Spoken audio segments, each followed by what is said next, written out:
Selamat datang kembali di channel Metamorfosa.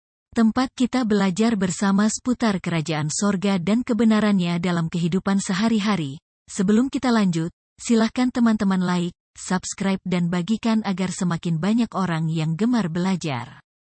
Terima kasih.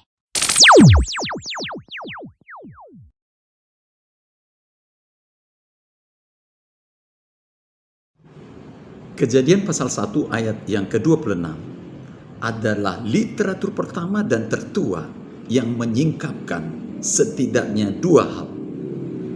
Yang pertama adalah yang menyingkapkan tentang rencana, keinginan, kerinduan, dan tujuan atau cita-cita Tuhan terhadap bumi dan manusia, di mana cita-cita ini tidak pernah berubah sampai selama-lamanya. Dan yang kedua adalah menyingkapkan tentang cetak biru manusia. Siapa manusia? Dari mana asal manusia? Dan untuk apa manusia ada di planet bumi ini? Nah, semua penjelasan tentang manusia dari sumber lain yang tidak bersumber dari sumber asli adalah definisi manusia yang pasti tidak benar. Nah, dalam video kali ini saya tidak akan menjelaskan tentang manusia, tetapi menjelaskan tentang satu musuh bebuyutan dari manusia sepanjang sejarah. Karena manusia diciptakan oleh Tuhan menurut gambar dan rupanya atau seperti Tuhan, maka manusia menampung apa yang ada di dalam Tuhan. Beberapa di antaranya adalah yang pertama, bahwa manusia itu sejatinya adalah kekal karena Tuhan adalah kekal. Ini berangkat dari bahwa manusia itu bersifat rohani. Karena Tuhan sendiri adalah roh, maka roh itu kekal. Dia tidak mengalami kematian, maka manusia rohani tidak akan mati. Dan yang kedua, karena dijadikan seperti Tuhan sendiri, maka sebagaimana Tuhan adalah bebas, maka manusia adalah bebas, memiliki kehendak bebas. Nah, merujuk kepada hakikat manusia, siapa manusia yang sesuai dengan Kejadian pasal 1 ayat 26 tadi, maka sejatinya manusia adalah ciptaan Tuhan yang sangat istimewa karena manusia dijadikan menurut gambar dan rupa Tuhan.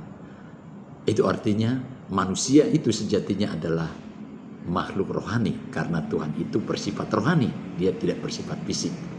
Jadi aslinya manusia itu adalah makhluk rohani. Tapi karena dia memang ditempatkan di bumi, maka Tuhan memperlengkapinya dengan tubuh. Sekali lagi, diperlengkapi dengan tubuh supaya legal tinggal di bumi. Nah, sekali lagi berkaitan dengan hakikat manusia, agak lari dari situ. Hari ini kita belajar bahwa sejatinya pencipta itu hanya dua. Yang pertama adalah Tuhan sebagai pencipta segala sesuatu, dan yang kedua adalah manusia sebagai pencipta karya yang membuat dia bisa menguasai, mengelola, dan merajai bumi. Maka dengan sendirinya tidak ada yang lain pencipta selain daripada Tuhan dan manusia. Maka iblis tidaklah bisa menciptakan apapun. Iblis tidak punya kuasa, tidak punya power untuk menciptakan. Termasuk dia tidak bisa menciptakan kematian. Dia tidak bisa menciptakan dosa. Nah, jadi yang menciptakan kematian, yang menimbulkan kematian itu bukan iblis. Yang menimbulkan dosa itu juga bukan iblis. Yang menciptakan kematian, yang menciptakan dosa adalah manusia itu sendiri dengan kehendak bebasnya sendiri. Apa yang dilakukan oleh iblis hanyalah mencoba merayu manusia, menggoda manusia, menyesatkan pikiran manusia, sehingga manusialah pada akhirnya yang memutuskan apakah berdosa atau membunuh sesamanya. Dan bukan dari tanah timbul kesusahan, tetapi manusia menimbulkan kesusahan bagi dirinya sendiri.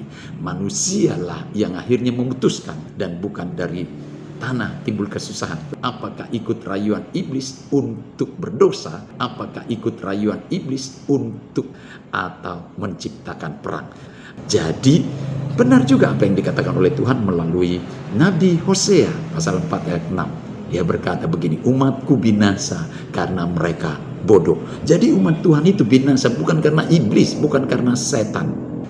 Jangan lagi menyala-nyalakan iblis atau setan, Tetapi manusialah yang membuat dirinya binasa karena mereka menolak Tuhan. Jadi manusia berdosa itu karena lari dari Tuhan, karena menolak Tuhan. Dengan lari dari Tuhan, maka iblis menjadi penguasa atas hidupnya. Maka iblis menciptakan kekacauan, menciptakan perang dengan izin manusia. Iblis tidak bisa menciptakan perang. Manusialah dengan kebodohannya, dengan kesesatannya menimbulkan perang. Baik perang di dalam dirinya sendiri, perang kepada sesama, termasuk juga perang dunia pertama, kedua, dan perang-perang yang terjadi di sepanjang sejarah manusia. Jadi kembali, Tuhan menciptakan manusia seperti gambar dan rupanya, maka manusialah yang menjadi pencipta. Iblis tidak pernah menciptakan apapun, dan iblis tidak punya kekuatan apapun kecuali manusia membuka diri untuk dirasuki oleh iblis. Maka manusia menjadi budak dari iblis untuk menciptakan kekacauan.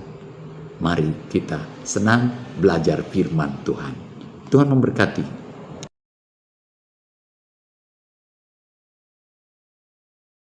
Subscribe, komen dan share, agar semakin banyak orang yang suka belajar.